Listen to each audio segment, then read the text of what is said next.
राजधानी लखनऊ में अपराजिता national welfare trust के 2 वर्ष पूरे होने पर अंतर्राष्ट्रीय बौद्ध संस्थान में संस्थापक डॉक्टर अनुपमा श्रीवास्तव के नेतृत्व में धूमधाम से संपन्न हुआ। डॉक्टर अनुपमा श्रीवास्तव ने अपराजिता संस्था के बारे में विस्तार से कार्य एवं प्रगति बताई। जिन समाज सेवियों ने जो सहयोग दिया उन सभी का विवरण दिया और आभार व्यक्त किया। उन्होंने बताया कि समाज में ऐसे सेवियों के आने से सहयोग करने से हौसला बढ़ता है। मुख्य अतिथि इंजीनियर मनोज श्रीवास्तव, निदेशक HAL लखनऊ ने दीप प्रज्वलित कर कार्यक्रम का शुभारंभ किया। अपराजिता के 2 वर्ष पूरे होने के मौके पर विभिन्न क्षेत्रों में कार्य करने वाली महिलाओं को सम्मानित किया गया। उन्होंने बताया कि हमारे समाज में महिलाएं स्वावलंबी हो गई हैं, वह अपने रुचि के फैसले लेने का हक रखती हैं। अब उन्हें घर की 4 दीवारी में बंद नहीं रखा जा सकता। वह अपने परिवार ही नहीं बल्कि पास पड़ोस एवं सभी को साथ लेकर लक्ष्य तक पहुंचने का सहारा रखती हैं। अपराजिता के 2 वर्ष पूरे होने के मौके पर कई महिलाओं को सम्मानित किया गया। इस अवसर पर रंगारंग सांस्कृतिक कार्यक्रम का आयोजन भी किया गया। कार्यक्रम में 5 सम्मानित महिलाओं में डॉक्टर अमिता दुबे को साहित्य के क्षेत्र में, संध्या रस्तोगी को रंगमंच के क्षेत्र में, स्क्वाड्रन लीडर तुलिका रानी को रक्षा के क्षेत्र में, प्रोफेसर मंजुला उपाध्याय को शिक्षा के क्षेत्र में, डॉक्टर आशा सिंह को खेल के क्षेत्र में सम्मान देकर सम्मानित किया गया। कार्यक्रम में ग्रामीण क्षेत्र की रहने वाली 11वीं कक्षा की छात्रा को साइकिल भी दी गई। आपकी बिटिया को जो है साइकिल दी गई, क्या कुछ कैसा लग रहा है, आप बताइए। अच्छा लग रहा है। किस स्कूल में पढ़ती हैं आपकी बिटिया? हाई स्कूल में। हाई स्कूल में पढ़ रही हैं? कहाँ के रहने वाली हैं आप? बरसाइडी, सिधौली के पास। सिधौली के पास।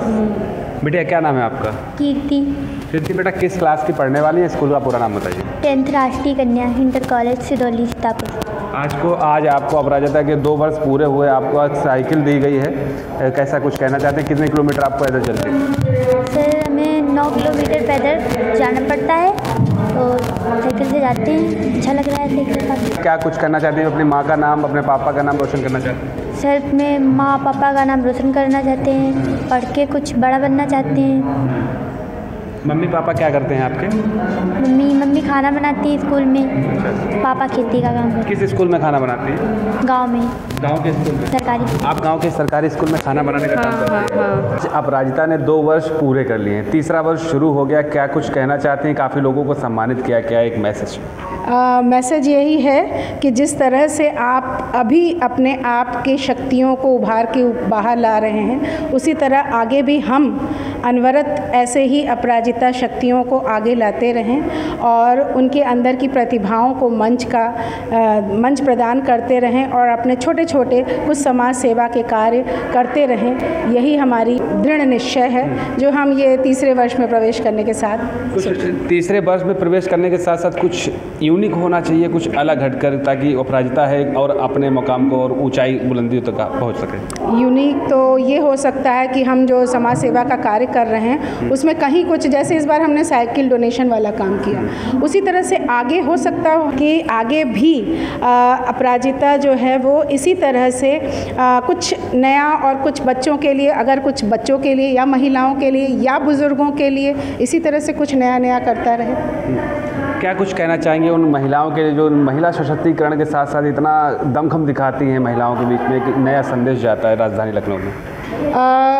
अपराजिता जैसा कि नाम है, माने हम किसी से हार नहीं मानते, तो अगर हम किसी से हार नहीं मानते हैं तो हम अपनी शक्तियों को उभार के, शुरू से ही कहा गया है कि नारी शक्ति स्वरूपा है अनंत काल से, यानी कि प्राचीन भारत में भी यही शक्ति स्वरूपा नारियों की, यत्र नार्यस्तु पूजन्ते रमन्ते तत्र देवता, जा देवी सर्वभूतेषु शक्ति रूपेण संस्थिता, नमस्तस्यै नमस्तस्यै नमस्तस्यै नमो नमः। तो हम जब नारी की कई रूपों में पूजा करते हैं, वो मातृशक्ति हो, बेटी की रूप में हो या पत्नी के रूप में हो, हर जगह मैं बताना चाहूँगी कि रामकृष्ण परमहंस ने पत्नी रूप में भी पूजा की है, माँ शारदा का जो उदाहरण है। तो हम कहीं भी नारी का वंदन अभिनंदन करें तो ये जो आजकल समाज में इतने तरह के अनाचार हो रहे हैं, शायद वो कहीं कम हो जाए। तो इसके लिए हमें सेंसिटाइज करने की ज़रूरत है हमारे पुरुष वर्ग। हमारा पुरुष वर्ग जब सेंसिटाइज होकर आगे आएगा, हम अपने बेटे को, हमारे परिवार के पुरुषों को जब इतना मेंटली स्ट्रांग बना देंगे कि वो इस समाज को सुंदर बनाएं, तो ये जो महिला अपराजिता का हमारा जो संदेश है वो जन जन तक जाएगा। समाज के लिए यही मैसेज देना चाहते हैं कि जिस तरह अपराजिता मेरा बढ़ रहा है और नए नए आयाम स्थापित कर रहा है, इतने लोगों को सबको प्रोत्साहित किया है, इतनी नारी शक्ति को सबको सम्मान दिया गया है इस वर्ष में, तो सभी का जो है क्या कहते हैं बहुत है। और इसको देख करके हम लोग यानी कि जो हम लोग के आने वाले कल की महिलाएं हैं, इन सबको देख करके वो उनमें एक नया उत्साह बढ़ता है और नई स्फूर्ति होती है, नया संचार होता है। तो यही चाहेंगे कि इसी तरह सब लोग आगे बढ़ें। क्या कुछ मैसेज देना चाहेंगे आप उन महिलाओं के लिए जो घर में हैं और आपसे अभी जुड़ने के लिए उत्साहित हैं? जुड़ने की क्या प्रक्रिया रहती है आपकी? जुड़ने की ये रहती है कि जब भी कोई आता है तो उसका स्वागत है हमारे समूह में, और अपना जो भी उसका हुनर है तो उस हुनर को धीरे धीरे निखारने का हम लोग ये मंच प्रदान करते हैं कि जो भी मंच दिया जाता है उस कार्य को वो आगे बढ़ाएं और आगे बढ़ा करके समाज में एक अपना योगदान स्थापित करें। आज द्वितीय वर्ष पूरे होने पर एक बिटिया को जो है साइकिल दी गई, कैसा कुछ लग रहा है? बहुत अच्छा लग रहा है। इससे बड़ी क्या बात होगी कि जो है क्या कहते हैं, कोई भी बच्चा अगर आगे बढ़ता है उसको हम जरा सा भी कुछ दे सकते हैं, एक छटाक भर भी, और वो उसमें अपना नाम काम कर सकता है, तो इससे बड़ी कोई बात ही नहीं होगी मेरे लिए। आई एम प्रोफेसर सृष्टि श्रीवास्तव। श्रीवास्तव जी, आज अपराजिता ने 2 वर्ष पूरे किए, क्या कुछ कहना चाहती हैं आज इस समारोह के मौके पर?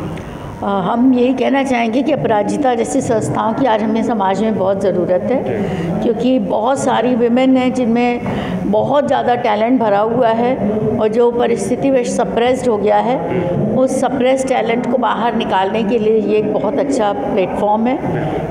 प्रतिभा की कोई कमी नहीं है, लेकिन प्रतिभा कभी कभी घर की 4 दीवारों में दब के रह जाती है, तो उसको बाहर निकालना एक बहुत ही पॉजिटिव एनर्जी है। अगर समाज में औरतें आगे बढ़ेंगी तो समाज अपने आप बढ़ेगा और सकारात्मक ऊर्जा अपने आप प्रवाहित होगी। अपराजिता एक ऐसी संस्था है जो निश्चित रूप से ऐसे उद्देश्य को लेकर चल रही है जिसमें हर स्त्री की मनोभावना निहित है, और साहित्य के क्षेत्र में मुझे इस वर्ष सम्मानित किया। इनके 2 वर्ष पूर्ण होने पर मैं उन्हें बधाई भी देती हूँ और आशा करती हूँ कि अपराजिता अपने अर्थपूर्ण कार्यों को आगे बढ़ाती रहेगी और आगे बढ़ते रहेगा। सभी स्त्रियों का सम्मान, सभी स्त्रियों का सम्मान हो, अपराजिता बढ़ता रहे। आपका क्या सहयोग लगातार रहेगा? हाँ, मेरा बिल्कुल रहेगा सहयोग, और मुझे साहित्य के क्षेत्र में सम्मानित होने का सौभाग्य मिला है, तो मेरा सोचना और मेरा कर्तव्य भी यही है कि साहित्यकार का दायित्व समाज के निर्माण में बहुत महत्वपूर्ण होता है। हम जैसे समाज की कल्पना करते हैं उसी समाज की रचना हम अपने साहित्य के माध्यम से करते हैं। तो जब हम अच्छे समाज की परिकल्पना करेंगे तो निश्चित रूप से हमारे सामने बहुत अच्छा समाज आएगा, क्योंकि ये हमारा विश्वास है कि जब हम आदर्श देंगे तो हमें आदर्श व्यक्तित्व मिलेंगे। डॉक्टर स्मिता सिंह हूँ, जयपुर इंस्टीट्यूट ऑफ मैनेजमेंट में एज एडजंक्ट फैकल्टी हूँ, और अपराजिता से मैं जुड़ी सीमा दीदी की वजह से, और मुझे यहाँ पे आकर के बहुत अच्छा लगा ये जान करके कि ये जो संस्था है ये ऐसी महिलाओं के लिए काम कर रही है जिनको आज तक मंच नहीं मिला, या जिनके अंदर कुछ ऐसी दबी इच्छाएं थीं, कुछ ऐसे हुनर थे जिनको कि वो बाहर लाना चाहती थी, और ऐसे मंच मिलना बड़ा मुश्किल होता है। ऐसा मंच अगर मिल जाए किसी को तो उसकी जो अभिव्यक्ति होती है और उसके जो व्यक्तित्व में बदलाव आता है वो उसको बहुत ज़्यादा ही सक्षम बना देता है। तो ये एक बहुत बढ़िया पहल ये लोग कर रहे हैं। दूसरी चीज़ जो मुझे लगती है कि अगर हम अपराजिता का मतलब देखें तो अक्सर हम ये सोचते हैं कि जो शायद व्यावसायिक रूप से या फाइनेंशियली इंडिपेंडेंट है, जो बहुत वेल एजुकेटेड है, या जो किसी भी तरीके से अपने को प्रोटेक्ट करने में सक्षम है, वो अपराजिता है। लेकिन अपराजिता सिर्फ इतने तक सीमित नहीं रह सकती है, क्योंकि अपराजिता होने के लिए एक चीज़ बहुत ज़रूरी है, वो है मन के अंदर बल होना। अगर हमारे अंदर मन में हमारे अंदर ये जज्बा है कि हम कुछ भी कर सकते हैं, किसी भी चुनौती का सामना कर सकते हैं, तभी उसकी फाइनेंशियल इंडिपेंडेंस, उसकी एजुकेशन या उसकी कोई भी दूसरी खूबी उसको सपोर्ट कर पाएगी अपराजिता बनने में। तो अगर ये सारी खूबियाँ साथ में हों लेकिन मन में मनोबल ना हो हमारे अंदर, तो हम कुछ नहीं कर पाएंगे। अपराजिता होने के लिए सबसे ज़रूरी है कि हमारे अंदर मनोबल हो। जो अपनी इच्छाएं, अपने हुनर को दाब कर घरों में बैठी हैं, क्या कुछ मैसेज देना चाहेंगे ऐसी महिलाओं के लिए? उनके लिए मैं ये कहना चाहूँगी कि आप अपने हुनर पे सतत प्रयास करते रहिए और जो आपका सपना है उसे पाने की कोशिश करिए। अपने परिवार वालों को इस चीज़ के लिए जागृत करिए कि आप सिर्फ एक गृहिणी नहीं हैं, आपके अंदर जो पोटेंशियल है, आपके अंदर जो हुनर है, उसको बाहर आने की ज़रूरत है और तभी आपका व्यक्तित्व पूरी तरीके से एक संपूर्ण व्यक्तित्व बन पाएगा। तो ये बहुत ज़रूरी है कि हम अपने संपूर्ण व्यक्तित्व को बाहर ला सकें। अपराजिता की एक अनोखी पहल थी, एक बेटी को जो दिन साइकिल डोनेट की गई, क्या कुछ कहना चाहेंगे इस पर? ये देखिए, आज के समय में ये बहुत ज़रूरी है क्योंकि खाली बेटियों के लिए नहीं, बेटों के लिए भी अक्सर हम देखते हैं कि वर्ग में बच्चे आगे बढ़ना चाहते हैं लेकिन आगे बढ़ने का मौका शायद उनसे इसलिए छीन जाता है क्योंकि उनके पास पैसे नहीं हैं, उनके पास अवसर नहीं हैं। तो ये बेटियों के लिए तो बहुत ज़रूरी है, लेकिन हमें लगता है कि बेटों के लिए भी ज़रूरी है। जहाँ पे भी हमें ये लगे कि हम किसी भी बच्चे की मदद कर सकते हैं किसी भी तरीके से, हम चाहे वक्त दे के मदद करें, मतलब हम उसको कुछ घंटे पढ़ा सकें, हम उसको पैसे दे के मदद कर सकें, हम उसको एक सीख दे करके अच्छा व्यक्ति बनने में मदद कर सकें, तो उनमें से कोई भी मदद मेरे ख्याल से उसको आगे बढ़ने के लिए बहुत ज़्यादा फ़ायदा देगी। तो ये कोशिश हमको करते ही रहना है।